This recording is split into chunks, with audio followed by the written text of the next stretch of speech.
Welcome back, everybody, to the Anatomy of a Misunderstanding. This time around, we're doing a deep dive into, well, misunderstandings. We've got this draft article, The Anatomy of a Misunderstanding, Noise, Mm, by AdamNubian. yeah. And it's really got me thinking differently about how we communicate, or really like how we don't communicate Misunderstandings. with each other. Uh, they happen to all of us, but this draft really breaks down the why in some really interesting ways. I think that's exactly right. It's not just like two people disagreeing. Right. The draft dives into this concept of noise. And I don't mean like, just loud music or traffic or anything like that. Right. It's way deeper than that. We usually think of noise as unwanted sound. Right. But AdamNubian expands that to include anything that disrupts the flow of information between people. So it's like any kind of barrier that prevents us from, truly getting our message across or understanding what someone else is trying to say. Exactly. And this noise can come from all sorts of places. I mean, think about a literal noisy environment that makes it hard to hear, but then think about cultural differences, jargon, even our own preconceived notions. Right. Those are all forms of noise that can distort how we receive and interpret messages. That makes total sense. Yeah. It's like trying to listen to a podcast on a bad connection, Mhm. and the message keeps getting interrupted and distorted. Yeah. I'm starting to see noise everywhere now. It's truly eye-opening once you start noticing it. AdamNubian's draft really hit home for me in how it connected this noise to the conflicts we experience, both between people Yeah. and within ourselves. Okay, now you've got me intrigued. I get how noise can lead to arguments and clashes between people, right? We've all been there. Uh-huh. But how does it cause conflict within ourselves? That's a new thought for me. Well, think about those times when you're battling conflicting thoughts and feelings. Maybe you're feeling anxious about a decision or struggling with self-doubt. Adam Nubian's point is that those internal struggles Yeah. can also be seen as a form of noise. Hold up. So you're saying that our own thoughts and feelings can actually disrupt the flow of information within ourselves? Precisely. Our assumptions, our fears, those inner critics in our heads, all of these can cloud our judgment and prevent us from seeing things clearly. It's like having static in our own internal communication system. Whoa, that's a really powerful concept. So instead of blaming external factors, for feeling confused or conflicted, we should also consider that we might be creating some of that noise ourselves. You got it. And recognizing that internal noise is often the first step toward resolving those internal conflicts and communicating more clearly with ourselves and in turn with others. Adam Nubian then goes on to list these common communication pitfalls that I think we fall into. Yeah. Things like saying one thing, but our actions not matching, assuming we know what someone else is thinking, being unwilling to see other points of view. I mean, the list goes on. And it's like each of these pitfalls is a different type of noise that creates static in our communication. If your actions contradict your words, that sends mixed signals noise. If you're stuck in your own point of view and unwilling to hear others, that's filtering information through your own biases noise again. Okay, this is all starting to click for me now. So how do we start recognizing these different types of noise in our own lives and start to communicate more clearly? That's what I really want to know. Welcome back to the Anatomy of a Misunderstanding. Last time we were unpacking this whole idea of noise as anything that disrupts communication. Right. And honestly, since our last conversation, I've been noticing it everywhere in my life. It's like once you see it, It's everywhere. you can't unsee it. Yeah, Kind of a bummer, but also knowing what to look for is a first step to fixing the problem. absolutely. So in this draft article, The Anatomy of a Misunderstanding, noise, Adam Nubian doesn't just, stop at defining noise. Mhm. He goes on to explore the consequences, especially when we think about, interpersonal and intrapersonal conflicts. Yeah, he highlights how seemingly small misunderstandings fueled by all this noise can actually have huge ripple effects, especially in our relationships with other people. Yeah, we've all been there, right? That simmering resentment when you feel like your partner just isn't hearing you, or that awkward tension with a coworker after a miscommunication. Exactly. And what's so powerful about understanding noise is that it allows us to see those conflicts from a different angle. Instead of just blaming the other person or getting stuck in our own frustration, we can start to recognize how external factors like cultural differences, distractions, even a poorly worded text might be contributing to the noise and the resulting misunderstanding. So instead of pointing fingers, we can take a step back and say, okay, maybe it's not just about what they said or did, but also about all this other noise that's influencing how we're both interpreting things. Exactly. And this applies to those internal struggles we talked about last time, the interpersonal conflicts when we're battling self-doubt, anxiety, or negative self-talk. Recognizing that our own internal noise might be distorting our perceptions can be a game changer. I love that instead of beating ourselves up for feeling a certain way, we can become detectives of our own minds and try to identify the thought patterns that are contributing to all that internal noise. Yes. It's like becoming your own therapist. Okay, so we've talked about the causes and the consequences of misunderstandings. But what about solutions? AdamNubian doesn't just leave us hanging. He offers some guidance on how to navigate these choppy waters of communication. Okay, give us the good stuff. How do we start to reduce all this noise and understand each other better? AdamNubian stresses the importance of something called mindful communication, being present, attentive, and intentional in our interactions, which sounds simple enough, but it's easy to forget in the heat of the moment. So it's not just about what we say, but how we say it. Paying attention to our tone of voice, our body language, and even picking a right moment to have a difficult conversation. Precisely. It's about approaching each interaction with a sense of awareness and empathy, considering the other person's perspective, and ensuring our communication is aligned with our intentions. I'm starting to see how much more is involved in effective communication than I ever realized.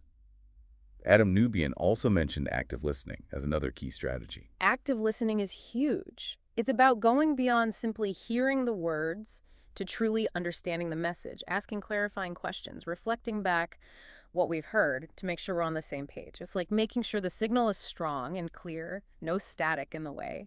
And of course, active listening goes beyond just the words, right? It's also about picking up on those nonverbal cues like facial expressions, body language, tone of voice, all those things that add layers of meaning to what someone's saying. You got it. We've got to be communication detectives constantly looking for clues. It might sound like a lot to juggle, but the good news is that these skills, mindful communication, active listening, they can be learned and practiced just like any other skill. So it's not about being a perfect communicator overnight, but about putting in the effort to improve our communication game over time. Mm, I love that. It gives me hope that even though misunderstandings are inevitable, we have the power to minimize them. exactly. Now, Adam Nubian's draft gets even more practical by diving into some specific communication traps that often lead to misunderstandings. You mentioned some of them earlier: actions, not matching words, being unwilling to understand other perspectives, and assuming we know what others are thinking. Right, and these are the things we do all the time without even realizing it. They're like those sneaky little noise gremlins that sabotage our communication. Let's break each of them down and look at some real-world examples so our listeners can start spotting them in their own lives. Let's do it. First up, actions not matching words. I think we've Oh. all experienced this one. Like when someone says they're fine, but their whole body language screams, I'm not fine. That's a classic example of those mixed signals that create noise. The verbal message doesn't match the nonverbal cues, leaving the other person confused and unsure of what to believe. It's like saying you're going to turn left, but your car is indicating right. It's going to cause some confusion and probably some frustration. I love that analogy, and I've definitely been on both sides of that equation. My mouth is saying, sure, no problem, but my inner voice is screaming help. And those mixed signals create confusion, doubt, and ultimately noise that leads to misinterpretations. So the key takeaway here is that our actions need to align with our words for the message to come through clearly. So it's not enough to just say the right things. Yeah. We've got to walk the walk, too. I like it. Okay, what about the pitfall of being unwilling to see things from another person's perspective? Oh, that's a big one. Think about those heated debates where each person is so dug into their own position that they're not even listening to what the other person is saying. Oof, I know exactly what you're talking about. It's like talking to a brick wall, or worse, two brick walls talking past each other. That's a great image. And in those situations, our own biases and assumptions become the noise preventing us from truly hearing and understanding where the other person is coming from. We're so focused on being right that we forget to be understanding. It's like we're just waiting for our turn to speak to make our own point again instead of genuinely trying to understand. You nailed it. And that's why active listening is so crucial in these situations. It's about setting aside our own judgments and truly trying to understand the other person's point of view, even if we don't agree with it. Imagine putting on a different pair of glasses and trying to see the world through their lens. That's such a powerful visual. Okay, this next pitfall feels a little too close to home for me, assuming we know what others are thinking. Don't worry, we're all guilty of this one to some extent. It's human nature to want to make sense of the world around us, and sometimes that involves filling in the blanks when it comes to other people's thoughts and feelings. We try to be mind readers, even though we're not very good at it. Exactly. And when we assume we know what someone else is thinking without actually checking in with them, we're essentially creating our own narrative, which might be totally off base. Right. We're letting our own assumptions create noise and distort the message. So instead of assuming, we need to get curious. Ask clarifying questions, check in with the other person, and make sure we're truly on the same page. Replacing those assumptions with curiosity is key. And sometimes the simplest yet most powerful question we can ask is, what are you thinking? Absolutely. Okay, so we've covered actions not matching words, being unwilling to see other perspectives, and assuming we know what others are thinking. All major sources of noise in communication. Are there any other pitfalls AdamNubian highlights that we should be aware of? There are a few more that are just as important, and we'll unpack those for you right after a quick one. Welcome back to the Anatomy of Misunderstanding.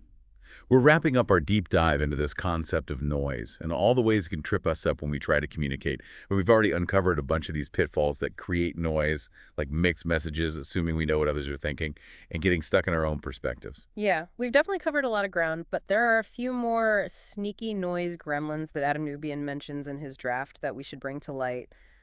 Things that can really impact our ability to communicate effectively and understand each other. Okay, lay it on me. What other communication traps should we be on the lookout for? Well, Adam Nubian talks about how sometimes our fear of rejection can actually prevent us from being honest with people. It's like we hold back our true thoughts and feelings because we're afraid of how the other person might react. Oh, I feel that so much. We've all been there, right? That fear of being vulnerable, of putting ourselves out there and potentially getting hurt. So instead, we end up sugarcoating things, avoiding difficult conversations, or even pretending to agree when we really don't. Exactly. And while it's natural to want to protect ourselves, that fear of rejection can create a lot of noise in our communication. We're not being fully authentic, which can lead to mixed messages and ultimately more misunderstandings down the road. So it's like we're sacrificing clear communication in an attempt to avoid discomfort. But the irony is that by holding back, we might actually be creating more discomfort in the long run. Yeah, it's a tricky balance, but what Adam Nubian seems to be getting at is that honesty, even when it's hard, is a crucial ingredient for building trust and genuine connection. That makes a lot of sense. It's about being true to ourselves while also being mindful of the other person and the context of the situation. Exactly, choosing our words carefully, but also choosing our moments carefully. Sometimes it's better to wait until we're in a calmer headspace or a more private setting to have those vulnerable conversations. That reminds me of another pitfall Adam Nubian mentions, reacting impulsively instead of responding thoughtfully. I am so guilty of this one. It's like sometimes my mouth works faster than my brain and I end up blurting things out that I later regret. We've all been there. It's that fight or flight response taking over where our emotions hijack our better judgment. And when we react impulsively, we're often not communicating from a place of clarity and understanding. It's like our emotional noise drowns out the signal of rational thought, and that usually doesn't end well. Definitely not. So the key is to develop that pause button, Good take there, a deep breath, process our emotions, and then choose our response instead of letting our reaction choose us. Sometimes that means simply saying, I need a moment to think about this, or can we talk about this later when I've had a chance to calm down? Exactly. Giving ourselves permission to step away from the noise and come back to the conversation when we're in a better headspace. This is all so helpful. I'm starting to see how being mindful of these pitfalls can make a huge difference in how we communicate. Absolutely. And there's one more pitfall Adam Nubian highlights that I think is super important, not being clear about our own needs and wants. He says this can create a ton of noise because we end up sending mixed messages and leaving other people guessing. Oh, I totally get that. It's like going to a restaurant and saying, I'll have, I don't know, surprise me. That's a great analogy. When we're not clear on what we want, it's impossible to communicate it effectively to others. We end up creating confusion and making it harder for people to meet our needs. So the key here is to do that inner work, right? To understand our own needs, desires, and boundaries so we can show up in our relationships with more clarity and confidence. Exactly. And this is a journey, not a destination. The more we learn about ourselves, the better equipped we'll be to navigate the complexities of communication and relationships. This has been such an insightful conversation. I feel like Adam Nubian has given us a roadmap for navigating the often confusing terrain of communication. Yeah, he really has. We've talked about so much from the basic concept of noise to all the ways it can show up in our lives, both internally and in our interactions with others. And have also explored some practical strategies for reducing noise and becoming more mindful, intentional communicators. Exactly. But remember, this deep dive is just the beginning. The real work happens when we start applying these insights to our own lives. So to our listeners out there, we encourage you to pay attention to the noise in your own communication and in your relationships. Practice mindful communication, become a better listener, and most importantly, give yourself and others a little grace. We're all human, and we're all learning as we go. That's right. Thanks for joining us on the Anatomy of a Misunderstanding. We'll catch you next time.